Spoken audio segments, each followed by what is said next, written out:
Broadcasting from Baltimore, Maryland, this is 5x3 Radio, where strength is for everyone. I'm your host, Emily Sokolinski, owner of 5x3 Training, a strength and conditioning gym in Baltimore, along with my co-host, Rebecca Fishburne, founder of Cornerstone Strength Maryland. Each week, Rebecca and I will discuss the ins and outs of strength training, why there is a no one-size-fits-all approach, and why strength is so important in our daily lives. Thanks for spending some time with us today. Now, on with the show.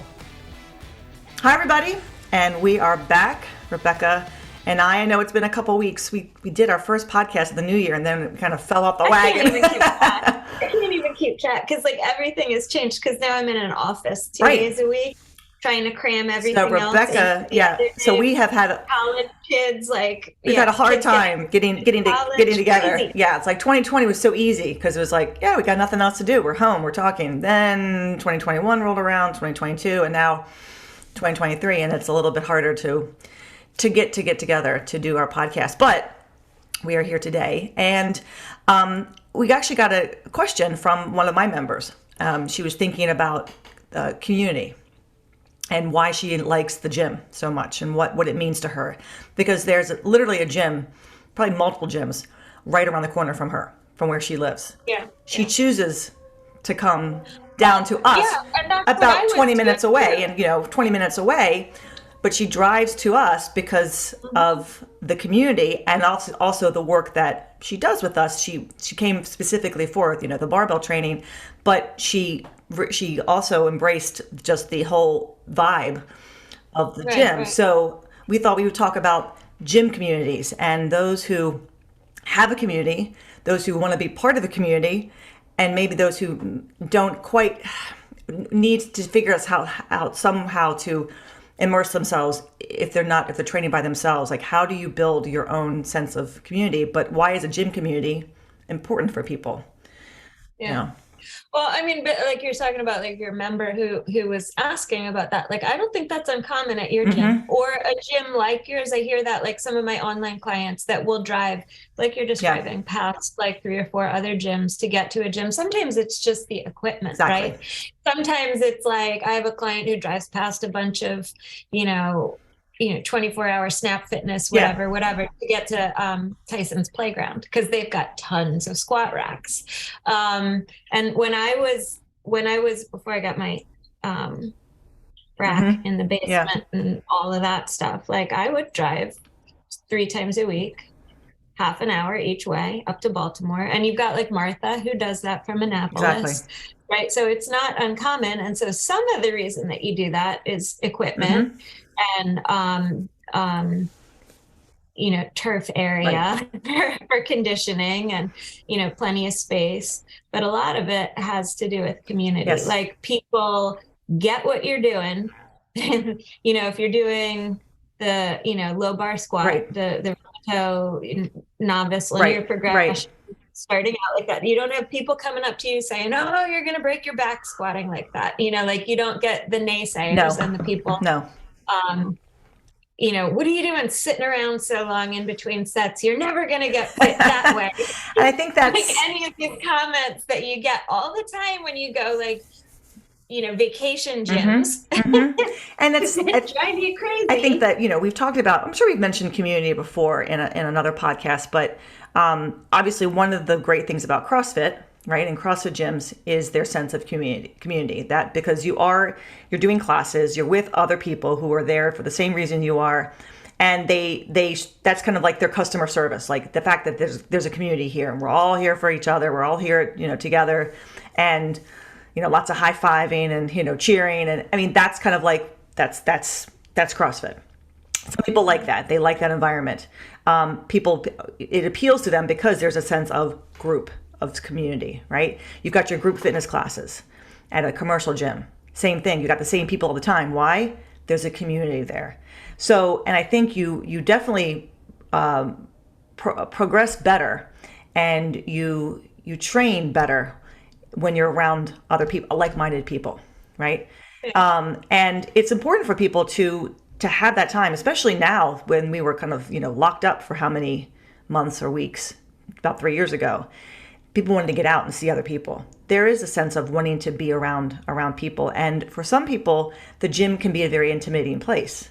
Just in general, they don't want to walk into that commercial gym because everyone looks like they know what they're doing. No one knows what they're doing in a commercial gym. We've seen the videos, you know what they're talking about. But so then when they come to a gym where there is a good, strong community of people, and they feel welcomed, they feel encouraged, they feel like they're a part of something. Even if they're just training in one of the racks and really not talking to too many people, they're still there. They can still look out and see all these other people who are doing what they're doing. Yeah, and being able to do that, like, I remember there was a point early on, I don't remember if it was something you guys were trying to coach me on with deadlift, maybe, and it wasn't quite clicking, but I was up there on a Saturday and looking around and seeing everybody do what I was doing, and seeing different body types, people my size doing the lifts and what it looked like. And then, sort of it just clicked that day, like, oh, that's what I'm supposed to be making my body. Yeah, when you're watching other people. Yeah, exactly. Yeah, when you're getting started, it can really be helpful in terms of reinforcing what's supposed to be happening in terms of the lifts and the form, and like slowing people down in between. You guys used to, that was always a joke, like I couldn't sit still and wait in between work sets. The day Diego finally got me to, the weight was heavy enough, I sat down. He's like, oh, I made her sit. She's sitting. Yeah, it's a different place. I mean, people go to commercial gyms and they wear their headsets. They don't want to talk to anybody. They don't want anybody to talk to them, right?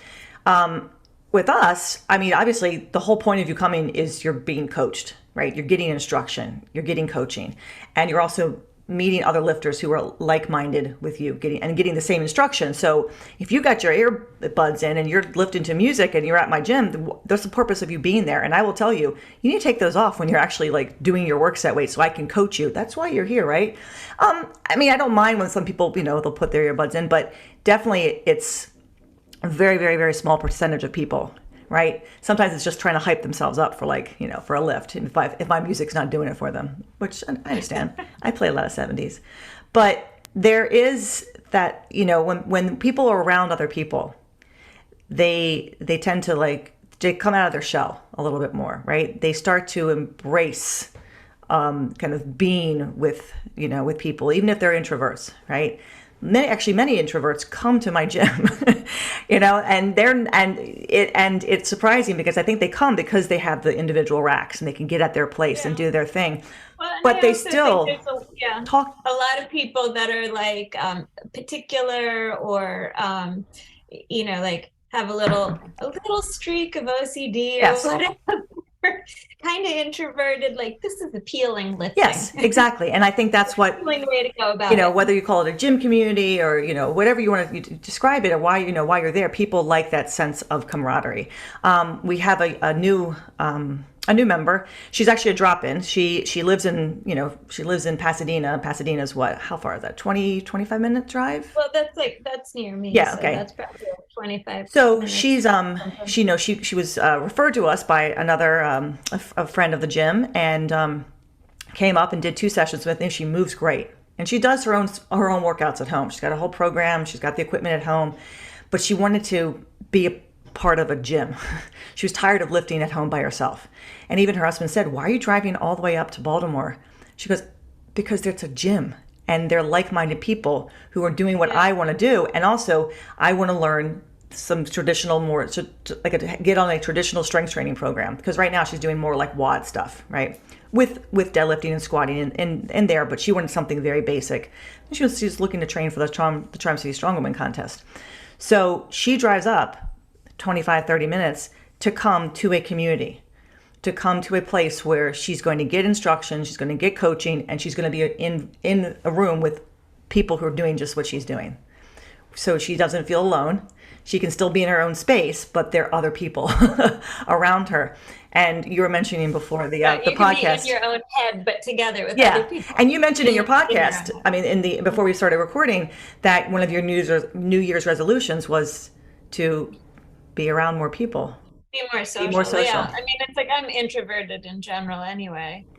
Some people are, real social Right. butterfly, not me. Right. I have to, be comfortable with somebody, and then it seems like I'm an extrovert and can't shut up. But like if you put me in a new environment Yeah. and I'm really pretty much gonna just sort of sit there Yeah. quietly most of the time. Yeah.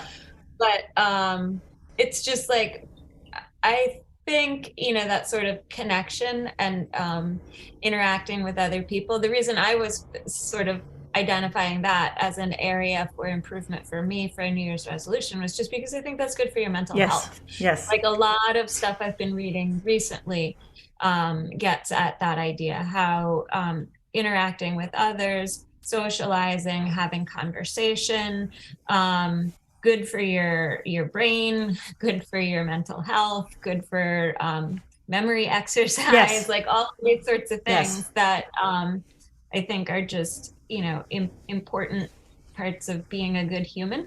Yeah. Yeah. Yeah. And I think And you don't get that so much in your basement by no, yourself. no. And you don't even get that in like, in a commercial gym where there's a crowd of people and you're in the weight room and everyone's got, like I said, their headphones on.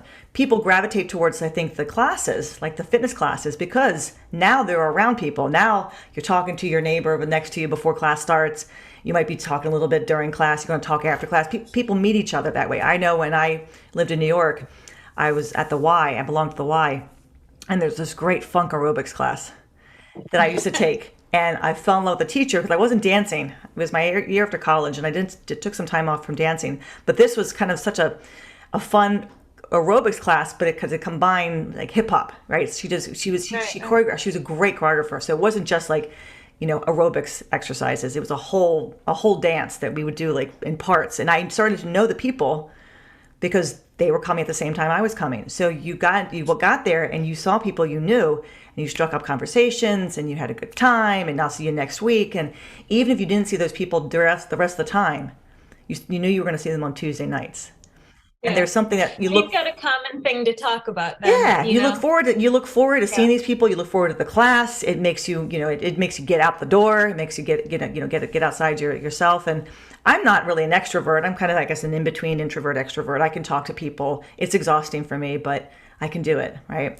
Yeah, so you and me, introverts who can act like extroverts exactly. on occasion, and then need to go home and take a nap. I was told once when I was in college, Emily, you're such a social butterfly. I was like, I am not a social butterfly, but I can act like one, And if the environment is just right. So it's that sense of being with other people. And I think gyms like mine and gyms like Bo and Angie's out in Westminster and, down in Pasadena at Mindy's gym, there is a sense of camaraderie, right? People gravitate towards people who look like them or, don't look like them even, right? Because they realize this is a place where everybody is doing the same thing and everybody. Yeah, or like working. The train like them. Right. Right. I mean, it's, yeah. If you're a person who likes to do group fitness classes and machines, you're going to find a gym and feel a sense of community in one type of gym. Right. If you're a person who likes to do barbell training, strength and conditioning, you're going to find, that sense of camaraderie and community. Yeah. And it keeps people motivated. I mean, we talk about like motivation and discipline. It does keep people motivated. I think having a community gets people enjoying their time then at this place of exercise, right? Some people may not really. I love to move my body, and I 6 days a week I'm doing something, right? The only day I'm not doing something is on Saturday, and I wish I could, but I enjoy moving my body, and I think going to a gym where other people are doing what you're doing encourages you more to be there because you're going to see somebody. Someone's going to know that if you don't show up, they're going to be emailing you or calling you. It's expected that you're going to be there. There are people who, when you walk in the door, they say your name. It's like George and like cheers. Exactly, George. Mario walks in the door. Manny goes, Mario, Manny. I mean, and so there's a lot of, and everyone says goodbye to each other, to the whole group. There's definitely a sense of I'm home. I'm here. Yeah. This is my place. People like me. People are doing the same thing I'm doing. And I have a place where I can be just a little bit different, and be myself maybe even. where somewhere else I can't really be myself. But here I can, because we're all like-minded and we're all enjoying each other's company. So you've got you've got that accountability in that people are expecting you or they're looking for you. And you've got that sort of sense of understanding about the type of training that you're doing and people not looking at you sideways because you're doing low bar back squat or you're resting 5 minutes between your work sets. But also, I mean, I think another way that being part of a gym community like that can be motivating is like, you can have these little I don't know, mini competitions in a way between gym members, like encouraging each other on, like trying to hit their PRs, and like seeing, I think a lot of times seeing other people hit their PRs or hit their goals is an encouragement to you to keep striving for your own PRs. Whereas I mean, for sure, training in my basement over the past however many years, I've gotten kind of used to that because it's convenient. It saves me an hour every day that I'm going to train because I'm not driving. And at this point, that's kind of important to me. But I'm not hitting PRs, right? Of course, it took me a while to figure out that it's not actually a gravity vortex or something in my basement. My plates do not weigh what they're supposed to weigh. They've degraded, and I got 45-pound plates that weigh 49 pounds. So it's a mess. But it's just in my own basement, just trying to motivate myself. I do the lifts, I do the training, I show up, I do that, but I'm not pushing myself in the same way. Some of that is maybe just I'm in a different phase with my training. Absolutely. But my motivation to be hitting PRs is not there. I don't have that watching other people get so excited about hitting their PRs and being like, "Ooh, I missed that." I don't miss it because I don't see it. Yeah, exactly. We a few weeks ago we interviewed one of my members, and I haven't put the interview out yet because I wanted to kind of play around with the editing of it. But we interviewed Manny, one of my older lifters, and I mean, he's retired. He's been retired for a number of years from his job. He was a neurologist. And he'll be at the gym for 4 hours. Oh, Jiminy Cricket. He loves being there. He's retired. He's got nothing else to do. This is his day. This is his time to talk to people, right? He's part of a community that he can't, a community outside the gym that he really can't talk about lifting with, or exercise. Yeah, because most people outside they don't want to hear it.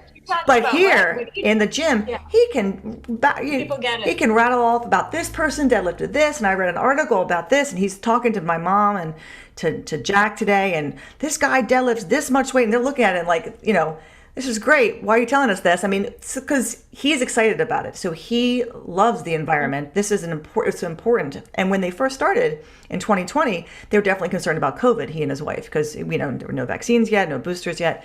So he wanted to be at the gym before the gym opened because he wanted to make sure he wasn't around too many people. But once I took over their training after Jay went back to when Kenny Krieger opened up again, they got to stay there longer. Well, when they got to stay there longer, all of a sudden they're meeting all the other gym members, and they're starting to create. And now it's there's no question he's going to be there for hours afterwards because he likes everybody who's there in the morning. He just sits there and yaks away, right? But after doing the interview, I find that hard to believe. So I'm going to I'll put the interview up. It's going to come up soon. But so his community, at the gym community, is extremely important for him because this is where he can talk about the subject of lifting with me, with everybody, and everybody nods and, listens to him and agrees with him or says, I didn't know that. And he can, then, share his knowledge of what he's learned. It's the highlight. Monday, Wednesday, and Friday are the highlight of his week. I don't know what he does the rest of the time. Probably just sits at home, staring at a wall, thinking about when he's going to deadlift. He's next. Too bad I got to do a recovery day. I'd rather be. He would rather be lifting. He does. He loves. He said to me, "I love exercising. I love moving my body," and he loves training. He's always. I mean, he and his wife were doing CrossFit prior to doing this, so he loves pushing himself. He's a 74-year-old man.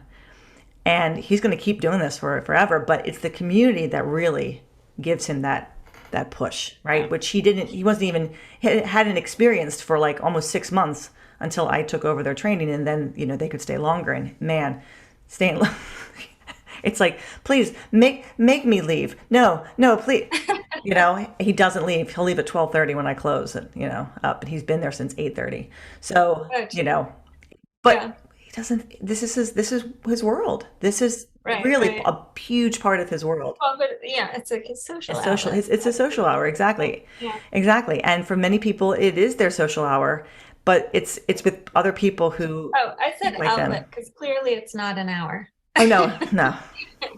No. So, the community makes a big difference. It can make or break somebody's reason for staying or leaving, And I have often over the years heard from people over and over again, it's the community at your gym that keeps me coming. I can't, and I'm going to miss this group. I'm going to miss the gym when people have to leave. Because they really have met people who they like, different people, all different backgrounds, and it's fascinating when you start talking to somebody and you learn what they do, or you get a little bit more into their life, because people like to share their personal information, not too personal, but they'll share, and they're gonna get somebody sharing back, and then all of a sudden they have this connection now, and then when they see each other, they can kind of continue the conversation, keep continuing that conversation, more and more, and a lot of people have created amazing friendships as a result of of the gym. So community is I think number one for many people. They don't because it's already, like I said earlier, it's already intimidating to go somewhere. It makes it much easier when the people there look like you, are doing what you're doing, and are just good people, good friendly people. I mean, we have that at 5x3. People don't stay who don't want to be part of that group, right? They don't stay. So it's important to make sure people feel, I think, successful and encouraged when they are somewhere where they might not feel so encouraged somewhere else where everybody's got their headphones on and they're just plugged in and and doing their own thing, and no one's there really interacting. Yeah, I mean, I think, and I hear this a lot, like in the commercial gym where I work, when a good number of people who sign up for personal training are doing that for exactly the reason that you just said. They feel uncomfortable and out of place in the free weight room. Right. They feel like other people, are judging them. They're not being, people are just, they're not trying to be rude, but they're in their own world. And I mean, when I lift in that, in that sort of setting, a lot of times I'll put my headphones on too. Sometimes they don't even have music in them. Right. But it's just to give the message, like, I'm doing a squat set right now. Don't talk to me, because it's surprising in a commercial setting how many people will try. I mean, I guess it's sort of like we're saying two things. People don't talk to you, but people do talk to you. I mean, if you're at a gym long enough and people know you, they're going to talk to you. And if they don't understand that you're doing strength training and they don't understand the intensity that you're working at, they'll try and talk to you in the middle of a work set.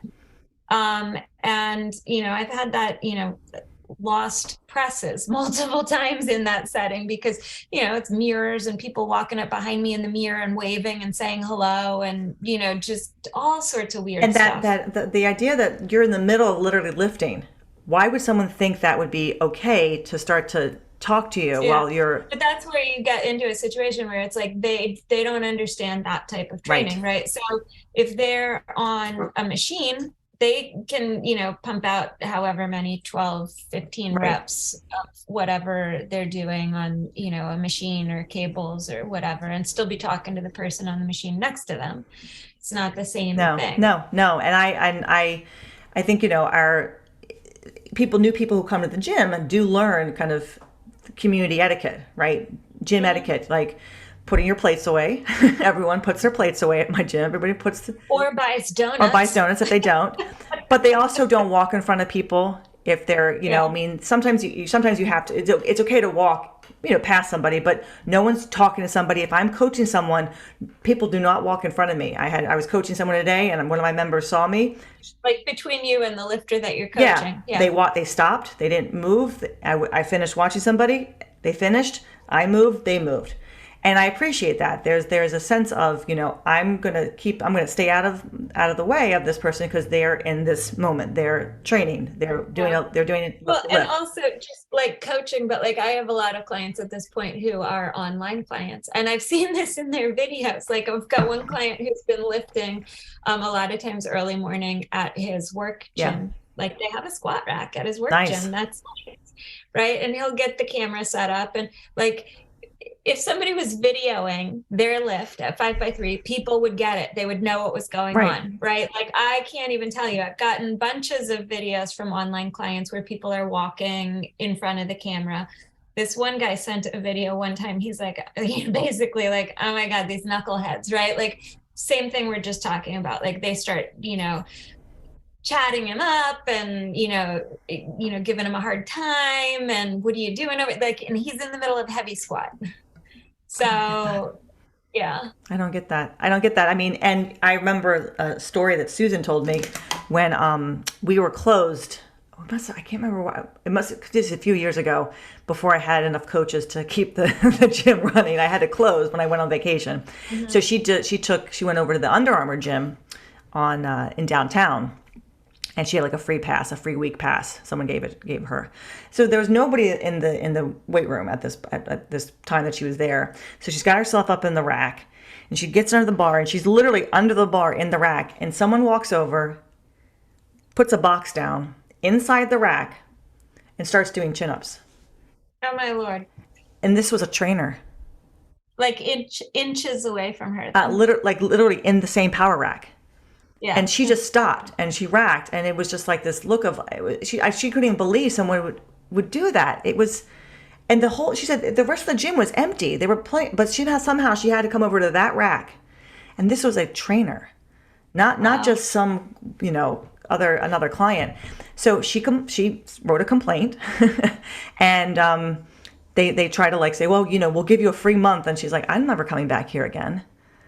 This right away is like, this is how you're going to conduct yourself that would be like Diego deciding to do his chin-ups right when someone's about to squat, right? Because he uses some of the racks that we have chin-up bars on.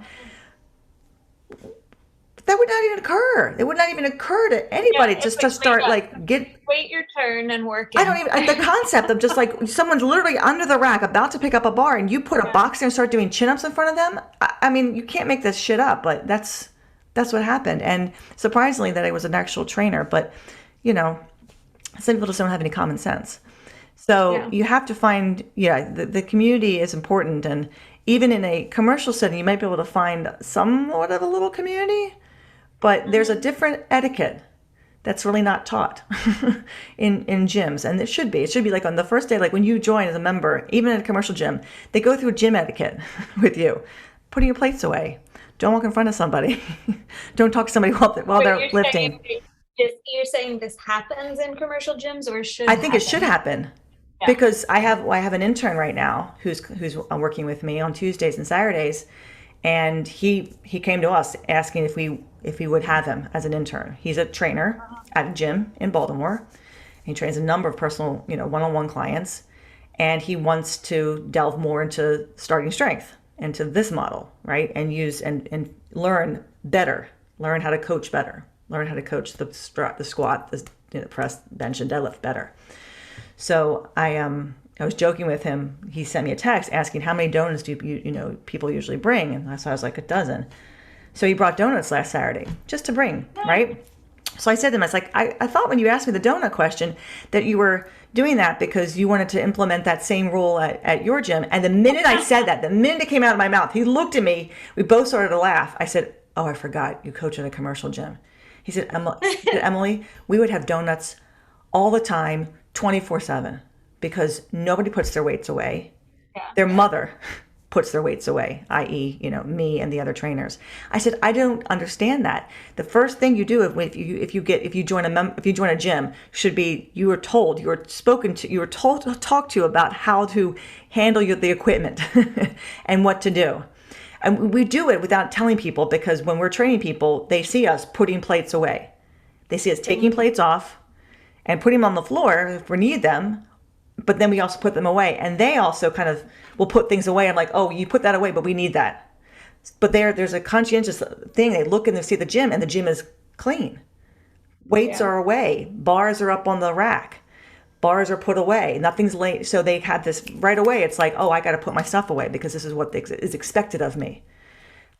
You put that in, you make that an expectation in a community, even in a commercial gym, and you're going to see a really different community. I think you'll start to see more people talking to each other because they're putting things away, and they'll start to chit chat with somebody. But everyone just leaves their stuff all over the place. It's almost like they're in their own gym, and someone else is going to pick this up. I'm paying for this. No, you're not. You're not paying me to pick up your shit. I got my own. That's not my job. So, it's a different environment. It's such a different environment to be at my gym than where he works. Well, so, I mean, we're talking about what is great about a community, a gym, where people are doing strength training, understand what you're doing, all of the benefits of that, the mental health, the social, the accountability, the motivation, all of that sort of stuff. And you kind of got at this in what you were just saying, by indicating that you can create this sort of environment in a commercial gym. So, I mean, I guess where I'm thinking we talk about a little bit too is, how do you do that then? Right. How do you create a sense of community if you don't live near a gym like 553? What are some other ways that you could find that, or some variation of that? Yeah, I think the online coaching, finding a coach online, that at least gives you some one-on-one time, with somebody outside of your garage gym. I think my online clients, I have quite a few who come in person to do their sessions, right? So they have their own stuff at home, but they love being in the gym when they're there. And they do that because they're close enough that they can come and see me, and they want that in-person session because they also want to be around people too, and I think at a commercial gym, it might be definitely harder to create, a community there for yourself. You'd have to try to strike up a conversation with somebody, or I don't know. But I think a gym I feel like they could do that. They could help people build that community by putting certain things in place. For a while at the gym the commercial gym where I work, I had, it was not an ideal situation because I couldn't work with everybody's schedule, but I had a once a week women's strength group that was, for an 8-week session, just to get the women started and comfortable and familiar. And out of that, a couple of Lift Buddy sets, established themselves. So a couple of people were like, hey, they'd met each other in that little mini training session. And then they just kept that up. And they also, because we could only meet 1 day a week, and because they knew that ideally they were to be lifting 2 or 3 days a week, they would make plans with each other. They sort of, figured out ability and I had a woman in that group who was 70, and then I had people in that group who were in their 30s. So some of the 30-ish year old women paired up and, had a lift buddy that way. And the woman who was in her 70s wanted to continue lifting as well. But what she decided to do then was work with me individually, like personal training. So, I mean, there's some ways you can kind of create that in person in a commercial gym. And then if you've got a lift buddy and somebody's trying to talk to your lift buddy while they're doing their squat set, or somebody's trying to set up their pull up right in front of your lift buddy while they're doing their squat, you've got somebody who can be the voice of reason for you while you're working and be like, she can't talk now. So that you see how she's working really hard. So hold on and wait your turn. So what you're talking about was you yourself as a coach got a group of people together to coach them so you create a little community there within the gym, and then from there, after those sessions were done, those women were able to create a little bit of community for themselves to continue after, or the rest of the week. That's what it takes. It takes somebody to kind of bring people together, even in a setting like that. And I think other gyms could do that. The commercial gyms could do that, where the trainers could say, or the owners or whoever could say, we're going to establish this to try to make it more inviting for people to want to come to our gym and train. One of the reasons one of my members comes to us, even though she lives right around the corner from the gym where my intern coaches, she's like, I looked on the website and it's just all pictures of trainers. Nobody looks like me. Like, I don't see pictures of people who look like me. And then she came to my page and my website, and she's like, those people look like me. I see real people. And that's and that's important to people, right? They want to see people who I think look like them. You go and it's all about your trainers. Well, but that's not appealing to me, because I want to be in an environment where people, don't necessarily, they can look like that, but I want people around me who look like me too. And that's by which way, what I think you're saying though is like, people a lot of times will go into a gym and feel like I've heard this a lot of times, I'm not fit enough. Right. Be lifting in a gym. Right. So people who feel like they're not strong enough, they're not fit enough, they're not capable, or they don't want to be kind of like out in the public eye doing this yet. And so if they look around and the gym is full of people who looked like they just stepped out of Instagram page, Instagram, Muscle Magazine, like, which is like whatever, then they that sort of, for somebody who's already feeling a little bit out of place or intimidated, that just exacerbates that I know I have a lot of my members who, if they were somewhere else, would not feel nearly as confident in what and they would not have continued, because people would have dismissed them. People would have dismissed their abilities. My older women would have been dismissed, possibly. My bigger clients would have been dismissed because, well, why do you want to get strong? You need to do this first. No, I want to get strong. My business and how I want to take care of my body is my business. And this is why I want to do this. My business is I want to be stronger. Right. It's like, you meet the client where they are. If they come to you because they want to get stronger, you make them stronger. You don't tell them what you think they need. If they want, or a sense, if they want to come and they want to lose weight, well, you help them with that too. If that's your specialty, right? My specialty is helping people get stronger and move better. So that's going to be my goal. Whatever else you want to do, we can talk about too, but you're coming for that, I can help you. Right. And you want to make sure you're in the right community that's going to be beneficial to your wants and needs and goals. And if you don't think that environment is for you, because it's really, you're not getting the right vibes from the people who train there or work there, it's not going to be a good place for you. Yeah. And so, it's like, if you can find a whole gym, a whole community that fits the profile of what your goals are, that's great. If you can create a little mini community within a commercial gym, that's maybe a second best option. Yes. And then I think, if absent of either of those, like if you live in a really rural area and you're lifting in your gym in your basement by yourself, or you're just doing that for convenience, or you're at a commercial gym and you can't find a lift buddy or a lift group, or you have to, maybe, I don't know, you're a shift worker and you're lifting really late at night, everybody else is asleep, then, whatever that reason is, then I think, like online is a good option, maybe online coaching, but also there's a lot of online I was going to say Facebook. Yeah. So, like after her fives or after your fives. And I've gone on those plenty of times and carped about what was happening around me in a commercial gym. And you get people like immediately who are like, I know what you're talking about. Like that happened to me the other day too. And it's just nice to have somebody, even if it's virtual, like that, to commiserate with, or understands your frustration when you asked for a spotter and they grabbed your your bench bar away from you, and how upsetting that can be, and they don't think they did anything wrong grabbing. I think that's exactly what I was going to say. The online presence, not just the online coaching. But I mean, that'd be good, because then you have a coach that you're working with, and you feel like you're part of something now, because you're not just lifting on your own. You're sharing what you're doing with somebody who's going to give you, obviously good feedback. But then those Facebook pages or groups of other people who also train by themselves. So then you have an online community of people that you can ask questions of, or vent, or talk to, and then create friendships, and then possibly meet up. Like, you hit a PR and nobody else in the gym recognizes or understands what just happened. They do. You've got no one to celebrate with.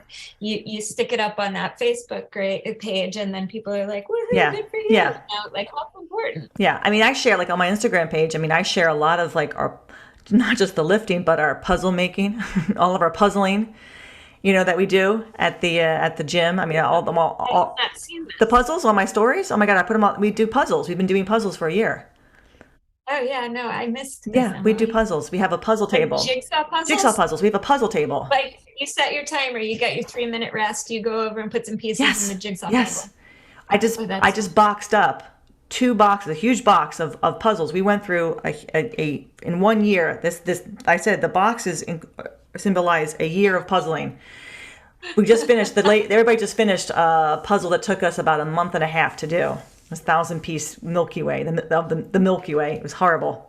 And Liz destroyed it yesterday. We've got a video for destroying the puzzle. She was so happy. But no, we puzzle. So people they take their phones to the table, put their timer on. They're sitting there. They're talking. They're putting the puzzle together. The timer goes off. They go and do their lift. They come back. I mean, I've got some really good puzzlers. I've got some really intense puzzlers, right? Like, they have a whole system. Don't mess with their system, kind of thing. But that is hard to do a group puzzle if you have wonderful. It's people are going to move. No, but it's wonderful. I think the people who are there are, like, really, like, they're into it. It's wonderful to see, because oh my God, yeah, like, we got to get up there, because that's it's like, great. Totally right. It's great. It all started because I got a puzzle for Christmas from my mom. She just saw it. It was a murder mystery puzzle. You put the puzzle together and then you solve the mystery. And I said, I forgot how much I like doing puzzles. So I got 2 more puzzles, did those. Diego said, we should need to find some kind of puzzle swap. I said, yeah, and then he says, maybe people at the gym or something. Maybe, no, I don't think he didn't say that. He was at the gym, overheard Kelly and Abby talking about puzzles, and they're going to do a puzzle swap. He turned to them, he said, you do puzzles? They're like, yeah, we love puzzles. He said, Emily just got a puzzle for Christmas. Oh, wow, we should do a puzzle swap. People bring the puzzles in and we do exchanges. And then Diego just had a brilliant idea and said, why don't you put a table out and do a puzzle here? I was like, that's brilliant. Let's do that. And there we go. And no one, it was amazing how many people were drawn to that and would come, they will lift, they will finish training, and they will sit at that table and work on the puzzle for a half an hour. It's been fabulous. It's been fabulous. And it gives it, so I like it because it brings even more community to the gym. So people get to know each other over the puzzling. They start talking about things, and it's yet another shared endeavor. It's an easy way to introduce yourself to somebody, because you're doing something, because we do have a lot of introverts. People like to keep them themselves, but when you get them talking, they'll talk, they'll start to share with you. So that's another way to, like, create a community, is just to bring something in. Someone suggested a chess game, like put a chess game up and then have people just, moving pieces, kind of playing the game. Checkers. I love the puzzles, because puzzles just, there's something cool about, like, having to sit there and look at pieces and piece things together and chit chat with somebody. And then when people get a puzzle piece, there's all this screaming and carrying on. Someone hit a PR. They got a puzzle piece, especially a hard one. So that's another way to, like, bring people together, is create something that they have to do together, because there is such a lot of individual work. Camp, Emily. It's great. Pete Trupus saw that and was like, if I only had room in Orlando, I'd have a puzzle table. So see, it's catching on. That's good. And then some of my members who, are not there anymore are kind of pissed because we do puzzles now. And they're like, why wasn't this around when I was there? I'm like, I didn't know people like doing puzzles. I had no idea. I hadn't thought of it. So it just adds even more to the gym. I can't imagine the puzzle table not being there now. It's kind of, it would be kind of strange to not have it there. Because it really has been good for many people who, like, just like to kind of relax and hang out there. It becomes definitely a social place, even more so. So yeah, I think gym community is extremely important for many reasons. We touched on obviously a bunch of them, but I think just the whole idea of being a part of something, seeing people who are like-minded like you, allows you to be yourself, right? To kind of not have to worry about trying to be something else because somebody wants you to, look or act a certain way. When you come and there are other people who are doing what you're doing, it relaxes you. You're less stressed. You can focus on what you're doing and know that you're a part of a group where everyone's frustrated just like you sometimes with their own lifts, and you can commiserate with them. It's huge, and I think that's a big part of the. I'm glad I have a gym like that. I really am. It's definitely a place where people like to come, and everybody knows each other's names, and they know and they say hi to each other. No one's off on their own, doing their own thing, kind of hiding in the corner, and it makes people want to come back. Week in and week out. So they have to see how the puzzle finishes. Well, we're learning about Deb's daughter is going to have a baby soon, so we're all waiting for the baby to come. We can't wait for the baby to come, so there's that. And then so something else is happening, and somebody else has something special going on. Or Martha's daughter's getting married, so my mom was talking to her about when's the wedding, and so there's all this exciting stuff that you get to share with people. Like, I'm going to have a granddaughter soon, or my daughter's getting married, or something else is happening. So there's a lot of I don't know, I keep using the word camaraderie, but there really is. It's a really nice group, and people leave happy. It's family. Yeah, it's a gym family, and people leave happy. They may not see each other outside the gym, or they might. Deb is a good friend. Her best friend Susan, who's Jay's mother, she came as a result of Susan. Because Susan, they do everything together. Well, Susan moved to Asheville last March. Deb's still coming. Deb created this community, spoke to her. My mom and she have gotten closer. So she comes and she and my mom hang out. She talks to Manny, Jack, Martha. It's like she's found another community. Susan's still her best friend, but she didn't stop coming just because Susan left. And that means everything. When people come and then the person who brought them isn't there anymore, but they're still there. Yeah. They like it. They like the environment. They like you. They like what they're doing. They know it's important for them, and and they stick around. So that's it's always a nice testament to the kind of environment that someone creates. So I think we covered it. We covered it. I think we did. I hope we covered it for you, Liz. It was her question. But it was great. She just sent me a text. She goes, I was thinking about this the other day. Gym community. I'm like, that's a good topic. We should talk about that, because not all of us have that. And how do you create one for yourself like that? So we're going to wrap up there. I think, again, we've kind of covered all of our bases. If you've got any questions or you want any comments about what we talked about today, you can always reach out to us. You can obviously reach out to me, Emily at 5by3.com. You can reach out to Rebecca at Cornerstone Strength Maryland @gmail.com. So either one of us would be happy to hear from you, questions or comments. And just so we just announced the 12th annual Charm City Strongwoman Contest. So registration open today. I've got registrations coming in. The contest is June 11th, Sunday, June 11th. So I'll be sharing links of the contest, and when our fundraising page gets going sometime in May, we'll put that link in there. But it's coming. It's that time of year already. It's contest time. So it's exciting.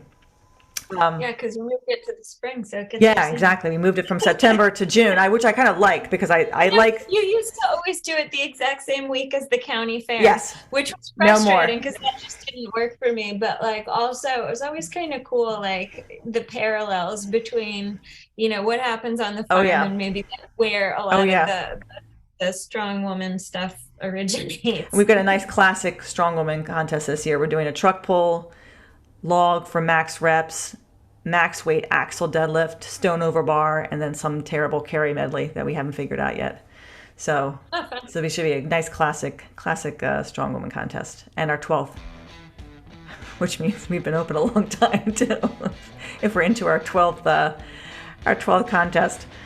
So that'll come up. So I'll be talking about that a little bit more and more over the next couple months on the podcast. So thanks everybody for listening, and thank you, Rebecca. Good to see you. And we will be back in another couple weeks with our next edition. Thanks everybody. Have a great week. Take care. Bye, Rebecca. Take care. Bye-bye. Thanks for listening to 5x3 Radio with Emily and Rebecca.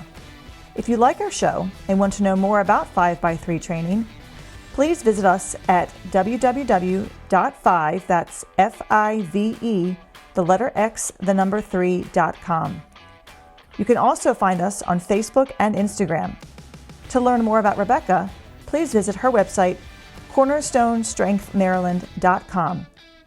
Thanks for listening and have a great week.